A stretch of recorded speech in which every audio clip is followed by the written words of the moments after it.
খোকা কিন্তু এখন কিন্তু ঘরে নাই। তো আমি একটু এখন মশলাটা দিয়ে দিচ্ছি, কেননা মাছ দিয়ে করছি তো একটু দিয়ে দিই। ওই দেখবে না, দেখি কোথায় গেছে, দেখা যাচ্ছে না, তো দিয়ে দিচ্ছি। দেখো একটু দিয়ে দিচ্ছি, একটু দিয়ে দিচ্ছি বন্ধুরা, বুঝলা? দেখলে আবার কিন্তু জেদ করবে, ওই জন্য দিয়ে দিলাম। হ্যালো বন্ধুরা, তোমরা কেমন আছো? আশা করি তোমরা ভালোই আছো। তো দেখো আমি কিন্তু দেখো একদম খুবই কিন্তু ছোট ছোট করে পুঁইর ডাঁটাগুলো কেটে দিয়েছি। দেখো একদম ছোট। দেখো দেখো আমি কিন্তু কিছুই ফেলবো না। এই দেখো ঝুড়িতে রেখে দিচ্ছি। আর এইভাবে কিন্তু ধরে কিন্তু আমি কেটে নেব, কেননা একদম কচি কিন্তু। আর ডাঁটাটা খেতে কিন্তু খুবই মজার হয়। তো দেখো আমি এইভাবে কেটে নিচ্ছি। আমি এটা দিয়ে একটা সবজি করবো ছোট মাছ দিয়ে। তো তোমাদের মাছটাও কিন্তু আমি পরে দেখাবো, আগে আমি কেটে নিই তারপরে। দেখো বন্ধুরা আমার কিন্তু কাটা হয়ে গেছে। দেখো আমি কেটে নিয়েছি, সুন্দর করে কেটে নিয়েছি। এই দেখো হাতে একটা প্লেট নিয়ে নিয়েছি, এটাতে কিন্তু আমি এখন তুলে নেব ধুয়ে দিয়ে। তো দেখো সকাল সকাল দেখো আমার এক হাতে কিন্তু এই যে পুঁই শাক কেটে নিয়েছি, আর এদিকে দেখো মাছ। এই মাছ দিয়ে কিন্তু আমি আজকে পুঁই শাক রান্না করব। তো কিভাবে করব তোমরা কিন্তু আমার সঙ্গে অবশ্যই থাকবো, তাহলে কিন্তু দেখতে পাবে যে আমি কিভাবে করছি।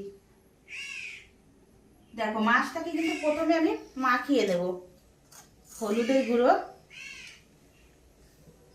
আর পরিমাণ মতো নুন দিয়ে দিলাম। তো আমি ভালো করে নেড়ে চেড়ে মাখিয়ে নিচ্ছি। কড়াইটা দেখো উনুনে দিয়ে দিয়েছি, গরম হয়ে গেছে। তো আমি পরিমাণ মতন তেল দিয়ে দিচ্ছি।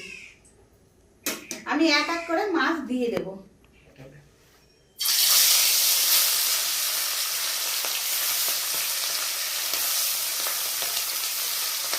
সুন্দর লাল হয়ে গেছে, লাল লাল করে কিন্তু সুন্দর করে আমি ভেজে নেব। তোমরা দেখো আমি কি সুন্দর করে মাছটা ভেজে নিচ্ছি মাছা মাছা করে। তো আমি দেখো এখন কিন্তু আমি একটা থালাতে তুলে নেব। বন্ধুরা দেখো কড়াইটা কিন্তু গরম হয়ে গেছে। তো আমি একবারে কিন্তু ফোড়ন দিয়ে দেব। তো দেখো প্রথমে কিন্তু আমি সরষের তেল দিয়ে দিচ্ছি, জিরা আর রাঁধুনি দিয়ে দিচ্ছি। তার আগে কিন্তু আমি দেখো ছেঁচলে রেখেছিলাম রসুন, ওটা দিয়ে দিচ্ছি। তার জন্য দেখো গোটা রসুন দিয়ে দিচ্ছি। আমি একটু নেড়ে ছেড়ে দেবো। দেখো বন্ধুরা লাল লাল হয়ে গেছে। দেখো দেখো লাল লাল কিন্তু হয়ে গেছে রসুনটা। দেখো লাল লাল হয়ে গেছে। তো দেখো আমি কিন্তু গোটা জিরা আর রাঁধুনি দিয়ে দিচ্ছি।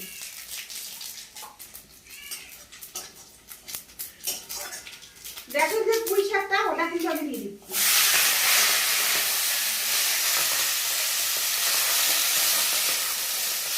তো কেননা দেখো ঝালটা যে যেমন খাবে সে তেমন করবে, কিন্তু আমরা দেখো প্রচন্ড কিন্তু ঝাল খাই, ঝাল লবণ টান টান করে কিন্তু আমরা সবজি রান্না করি। তার জন্য দেখো কেটে রেখেছিলাম কাঁচা লঙ্কাটা দিয়ে দেবো। দেখো পরিমাণ মতন কিন্তু আমি হলুদের গুঁড়ো দিয়ে দেবো, পরিমাণ মতন কিন্তু আমি নুন দিয়ে দিচ্ছি। তো দেখো ভালো করে কিন্তু আমি নেড়ে ছেড়ে দিচ্ছি। যেহেতু পুঁই শাকটা আছে ওই জন্য ভাজা হবে না, ঝাল হলে কিন্তু হলুদ হয়ে যাবে, হলুদ হলে ভালো লাগবে না। তো সবুজ সবুজ করবো, তার জন্য কিন্তু আমি জল দিয়ে দিচ্ছি। এটা কিন্তু একদম সবুজ কালারের হবে। তো আমার সঙ্গে অবশ্যই থাকো, দেখতে পাবো। বন্ধুরা তরকারিতে কিন্তু জাল উঠে গেছে, কেননা দেখো আমি ভাজা মাছ রেখেছিলাম, ওই ভাজা মাছ দিল নেড়ে ছেড়ে দেবো।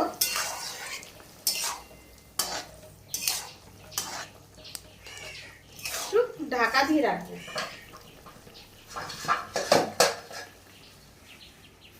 আমি একটু ঢাকা দিয়ে রাখছি। এখন ধরে ঢাকনাটা দিয়ে ঢেকে রেখেছিলাম, মানে অনেকক্ষণ না, কিছুক্ষণ ধরে। তো ঢাকনাটাকে আমি এখন তুলে দেব। দেখো দেখো কি সুন্দর হয়েছে। আর কিন্তু দেখো আমার খোকা কিন্তু বলে কি মা কাঁচা মশলা দিয়ে কিন্তু সবজি করবা, আর মশলাটা একটু কম দেবা, আর ঝাল নুন কিন্তু সমানে দিবা। তো দেখো আমার খোকা। বন্ধুরা দেখো পুঁই শাকের তরকারি কিন্তু ছোট মাছ দিয়ে অনেকে করে কিনা ডাঁটাগুলো দেখো হলুদ হলুদ হয়ে যায়, কিন্তু দেখো আমার ডাঁটাগুলো কিন্তু পুরাই সবুজ আছে, আর তরকারিটা কিন্তু সবজিটাও কিন্তু একদম সবুজ হয়ে গেছে। তো দেখো বন্ধুরা, কিন্তু এইভাবে যদি তুমি আমার মতন যদি কম একদম জাল দিয়ে যদি কচি কচি শাক এনে যদি রান্না করা যায়, পুরোটাই কিন্তু এরকম সবুজ থাকবে। আর খেতেও কিন্তু একটা দুর্দান্ত একটা স্বাদের মতন একটা জিনিস হবে যে দেখতে। তো আমার মতন করে কিন্তু এইভাবে যদি খাও তোমরা, অল্প টাইমের মতন কিন্তু হয়ে যাবে, অল্প টাইমের মধ্যে কিন্তু হয়ে যাবে। আর একটা কিন্তু স্বাদের মতন একটা জিনিস খেতে হবে। সবজি রান্না কিন্তু একটা মানে উপায় আছে, কিন্তু অনেকে কিন্তু জানে না, কিন্তু অল্প জালে কিন্তু এই পুঁই শাকের তরকারিটা কিন্তু করতে হবে, করলে কিন্তু সবুজই কালার হবে। আর যদি বেশি জালে করো তোমরা তাহলে কিন্তু হলুদ হবে, খেতে কিন্তু ভালো লাগবে না। যখন খাবে তখন কিন্তু একটা ঝালের মতন একটা জিভে লাগবে।